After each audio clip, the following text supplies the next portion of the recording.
திருமூலரின் திருமந்திரப் பேழைக்கு உங்களை அன்புடன் வரவேற்கிறோம்.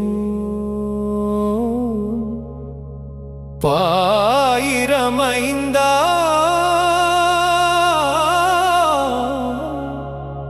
பாடலின் விளக்க உரையை பாடல் நிறைவடைந்ததும் கேட்கலாம்.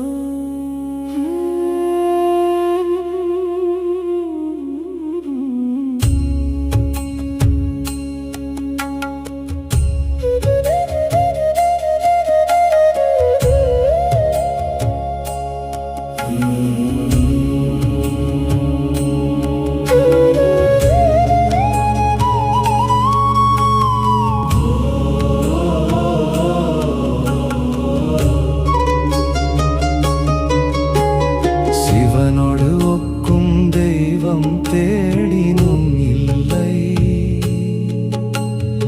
அவனோடு ஒப்பார் இங்கு யாவரும் இல்லை.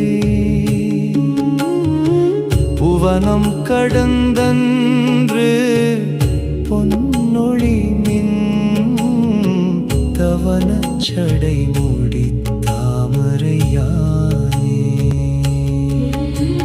சிவனோடு ஒக்கும் தெய்வம் தேடினும் இல்லை, அவனோடு ஒப்பாடிங்கு யாவரும் இல்லை. புவனம் கடந்தன்று பொன்னொழி மின்னும் தவனச் சடை முடி தாமரையானே.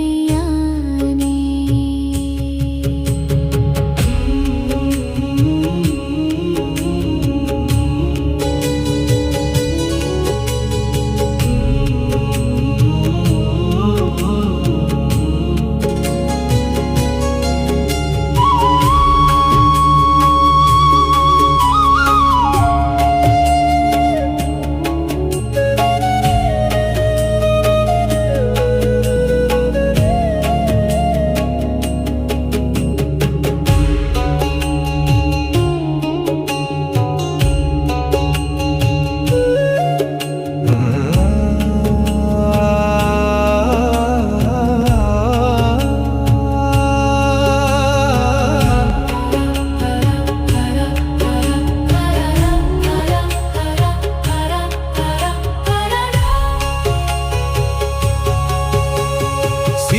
ஒக்கும் தெய்வம் தேடினும் இல்லை, அவனோடு ஒப்பார் இங்கு யாவரும் இல்லை. புவனம் கடந்தன்று பொன்னொழி மின்னும் தவனச் சடை முடி தாமரையானே. சிவனோடு ஒக்கும் தெய்வம் தேடினும் இல்லை, அவனோடு ஒப்பார் இங்கு யாவரும் இல்லை. புவனம் கடந்தன்று பொன்னொழி மின்னும் தவனச் சடை முடி தாமரையானே.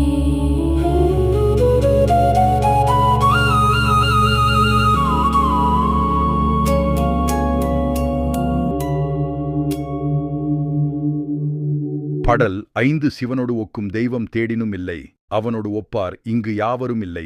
புவனம் கடந்தன்று பொன்னொழி மின்னும் தவனச் சடைமுடி தாமரை யானே. தத்துவ விளக்க உரை.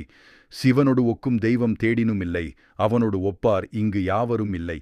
இந்த அண்ட சராசரங்களில் நாம் எங்கு தேடி பார்த்தாலும் சிவபெருமானுக்கு நிகரான ஒரு தெய்வம் வேறு இல்லை.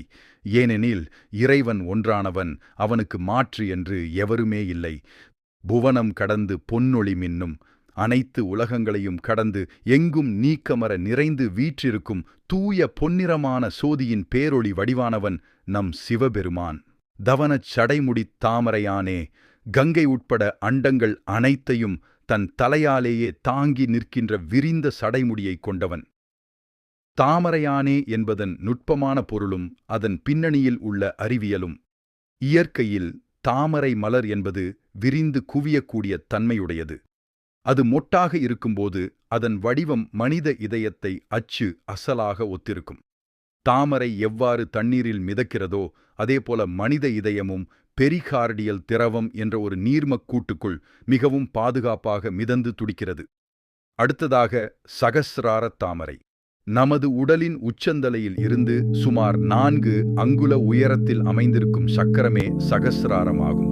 இந்த சகஸ்ரார சக்கரம் 1000 இதழ்கள் கொண்ட தாமரை மலராக ஆன்மீகத்தில் மிக அற்புதமாக உருவகப்படுத்தப்படுகிறது.